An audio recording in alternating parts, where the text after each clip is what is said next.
In the grand chamber of the Galactic Council, a low hum of conversation filled the air as representatives of various species convened. Each counselor had a seat of prominence, their forms varying from the sleek and serpentine to the hulking and armored.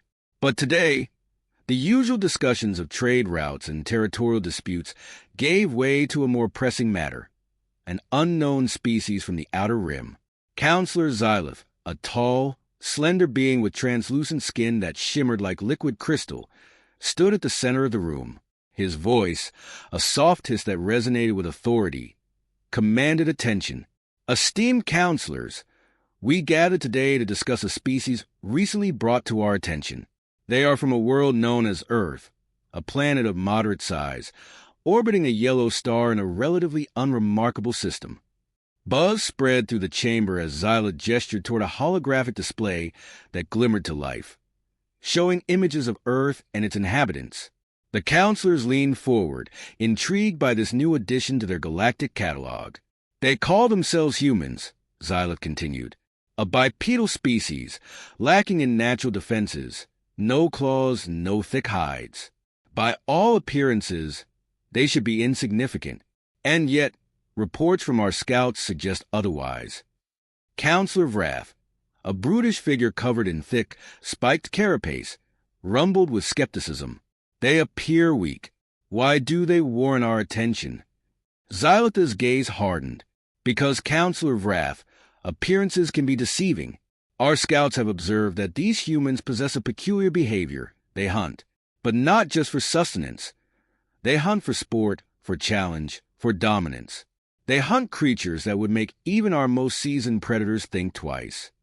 The chamber fell silent as the hologram shifted to a scene of a human, clad in simple garments, holding a primitive weapon. The human moved with deliberate precision, eyes locked on a flock of small, fast-moving birds. In an instant, the weapon discharged, and a bird fell from the sky. This is called duck hunting, Xylith explained. It is a common practice among humans. These creatures engage in a sport where they target small, agile birds, requiring not just brute force, but accuracy and patience. Counselor Threx, a serpentine being with scales that glimmered in shades of emerald, spoke up, his voice a smooth, undulating rhythm. Fascinating, but still, these are merely birds. What threat do they pose? Xylith allowed a small, knowing smile to curl his lips. This is only the beginning. What our scouts discovered next is far more concerning. As he spoke, the image on the display shifted again, this time revealing a group of humans surrounding a massive, horned beast. It was the size of a small transport craft, its thick hide and powerful muscles evident even in the hologram. The humans, undeterred by the creature's sheer size, coordinated their attack with a precision that left the counselors stunned. In a matter of minutes, the beast lay defeated. "This is a Cape buffalo," Xylith said, his voice carrying a weight of significance. One of the most dangerous animals on their planet, known to be aggressive and nearly indestructible. Yet, these humans hunt it with the same ease as they do the birds. They are not simply hunters. They are masters of their environment. A cold realization began to settle over the chamber as the counselors absorbed the implications. The humans were not the weak, inconsequential species they had assumed. They were something far more dangerous, a species that hunted not out of necessity, but out of a drive to conquer. Xylith stepped back, allowing the gravity of the situation to sink in. Counselors, this is only the surface of what we have learned.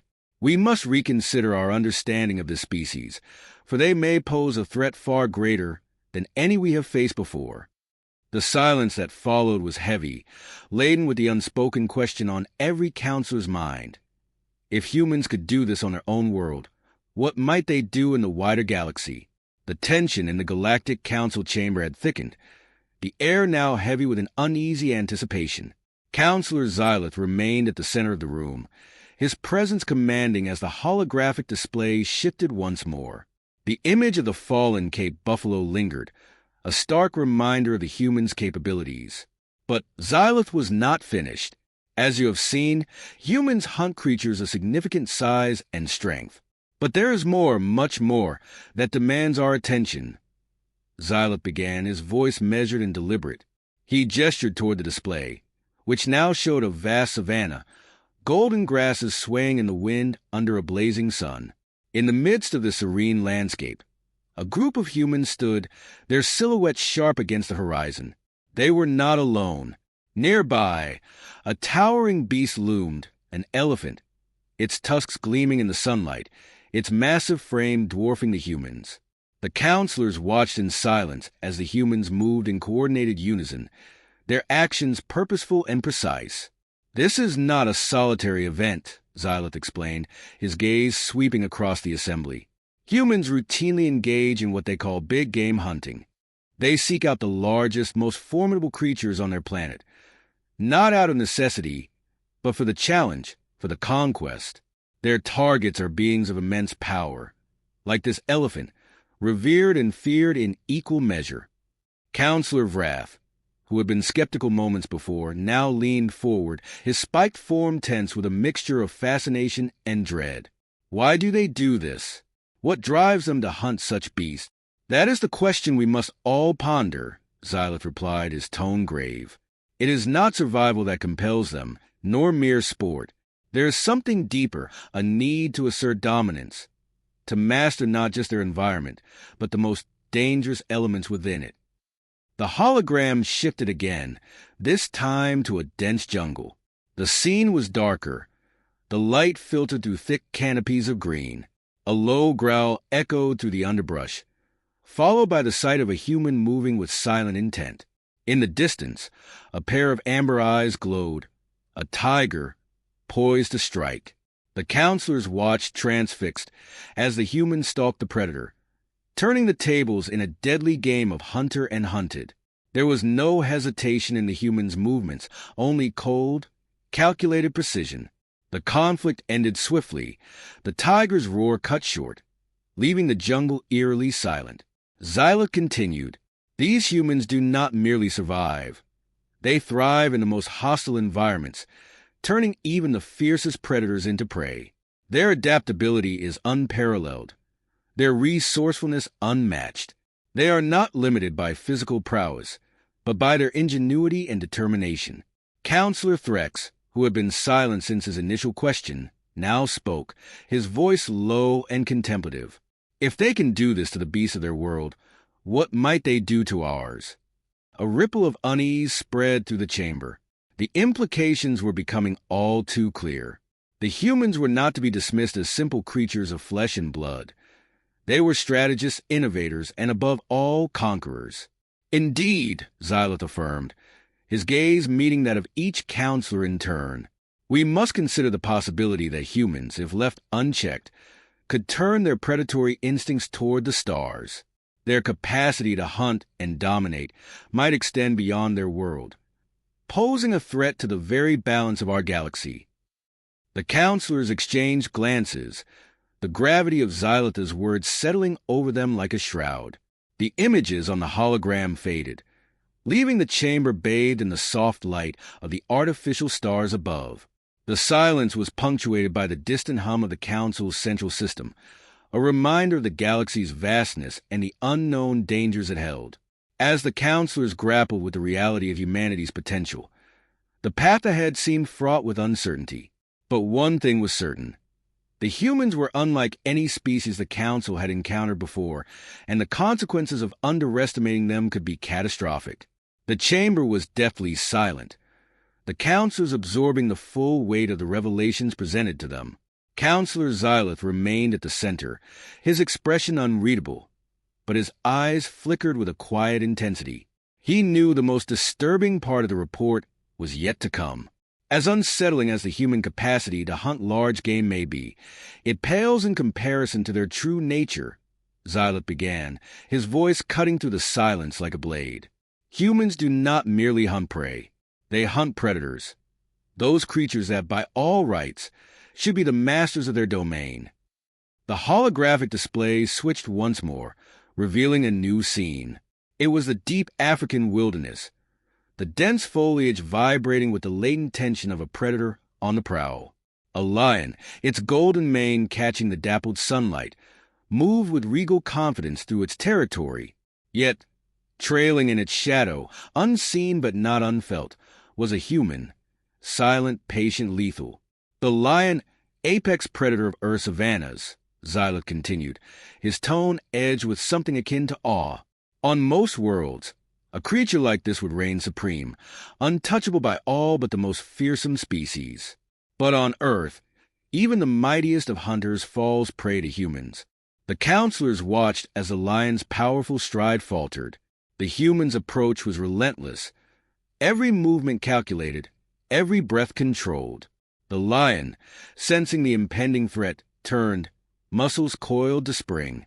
But it was too late. The human struck with cold efficiency, a predatory grace that left no room for error. The lion fell, and with it, the illusion of human fragility. Counselor Vrath, who had previously dismissed the humans as insignificant, now sat rigid, his eyes narrowed with a newfound respect, tinged with fear. "They hunt those who hunt," he murmured, almost to himself. "They do not fear even the greatest of predators." Xyloth nodded, the hologram now switching to another scene, this time in the dense forests of India. The night was thick with shadows, the air heavy with the scent of damp earth and danger. A tiger, its striped form barely visible in the darkness, prowled with the silent menace of a ghost. Yet, once again, a human was there, stalking the predator with the same ruthless intent. The tiger, one of Earth's most feared hunters, reduced to quarry by these humans, Xyloth said, his voice low, almost reverent. They do not merely hunt for survival. They hunt to prove their dominance, to assert their place at the very top of the food chain. The counselors exchanged uneasy glances. The implications were clear. These were not the actions of a species content with survival. They were the actions of a species determined to reign supreme, regardless of the cost. Counselor Threx's voice broke the heavy silence, his tone laden with a grim understanding. If they can dominate their own predators, what might they do to us? To our worlds? The question hung in the air, a specter of potential doom. Xyloth's gaze swept the room, noting the growing anxiety etched on the faces of his fellow counselors. They were beginning to grasp the full scope of the threat, a species that viewed even the most dangerous creatures as mere challenges to overcome, not obstacles to avoid. "Their methods are brutal, their resolve unshakable," Xyloth said, his voice dropping to a near whisper. "We must understand that humans are not just another species. They are the embodiment of predation itself, refined and perfected." The hologram faded, leaving the counselors to confront the darkness of their thoughts. The humans were more than just hunters. They were predators of predators, a force of nature that defied the galaxy's expectations. As the echoes of Xyloth's words settled over the chamber, a collective realization took hold. The humans were not to be provoked. They were to be feared. The atmosphere in the Galactic Council chamber was thick with tension. The counselors, who had come to the meeting with casual curiosity, now faced a sobering reality.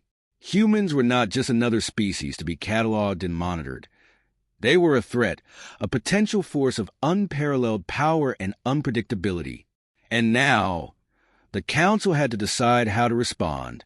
Counselor Xyloth, who had meticulously laid out the evidence, stepped back, allowing the gravity of the situation to settle over the assembly. The counselors sat in silence, the weight of what they had learned pressing down on them. The fate of the galaxy might very well hinge on their next course of action. Vrath, the once dismissive counselor with the spiked carapace, was the first to break the silence. His voice, usually a low growl, was now filled with a mix of respect and apprehension. "We cannot ignore this, nor can we underestimate these humans. Their capacity for hunting, for dominance, is beyond anything we've seen. If they turn their gaze outward, they could threaten us all," Threx finished, his serpentine form coiled tightly, betraying his own inner turmoil. "We've dealt with predatory species before, but this is different. They hunt for more than survival. They hunt to conquer." A murmur of agreement rippled through the chamber. The counselors were no longer debating whether the humans were dangerous. They were discussing the magnitude of the threat and what it meant for the galactic order. Counselor Xylith, sensing the moment was right, stepped forward again. His voice was calm, but there was an undercurrent of urgency. We must decide our course of action. Do we attempt to contain the species, to limit their expansion beyond their world? Or do we seek to engage them diplomatically, to perhaps ally with them before they grow too powerful to control? The suggestion of diplomacy hung in the air, a fragile possibility in the face of overwhelming fear. Some counselors shifted uneasily, unsure if such a move would be wise, or if it would simply accelerate their own downfall. Counselor Threx spoke again, his voice softer now, contemplative. To engage them diplomatically could be the wisest course, if we can appeal to their reason, their need for cooperation. But if we misstep, if they perceive us as weak or manipulative, they may see us as prey, Vraf finished grimly, and we would be handing them the galaxy on a silver platter. Xylith nodded, acknowledging the risks. It is true, humans are not to be taken lightly, but if we can establish a relationship built on mutual respect, on understanding, we might avoid conflict. We might even gain a powerful ally. The counselors considered Xylith's words carefully. The alternative, containment or confrontation, seemed far more perilous. A preemptive strike against a species as cunning and resourceful as humans could lead to disaster. The galaxy could be plunged into a war unlike any it had seen before. Counselor Threx sighed, the sound a soft hiss. We must tread carefully. We cannot afford to provoke them, but neither can we ignore the potential threat they pose. Perhaps diplomacy is our best chance. Vraf, who had initially been the most skeptical, now seemed to have reached a reluctant agreement. Diplomacy, then, but we must prepare for every eventuality. If the humans reject our overtures, we must be ready to defend ourselves, to protect the galaxy from what they could become. A murmur of assent swept through the chamber. The decision was made. The council would reach out to the humans, seeking a diplomatic solution, but they would do so with caution, ever mindful of the potential dangers. Counselor Xylith concluded the meeting, his voice carrying the weight of the galaxy's hopes and fears. We will send an envoy to Earth. We will extend the hand of friendship, but we will remain vigilant. For the sake of all we hold dear, we must ensure that humanity's rise does not spell our end. The counselors nodded, the gravity of their decision settling over them. The meeting adjourned, and the chamber began to empty. The counselors returning to their worlds, their minds filled with the uncertainties of the future. As the last of the counselors departed, Xylith remained, gazing up at the holographic stars above. The path ahead was fraught with danger, but it was one they had chosen with care. The fate of the galaxy now hinged on the response of a species unlike any other, a species of hunters, conquerors, and perhaps allies. The next move was humanity's to make.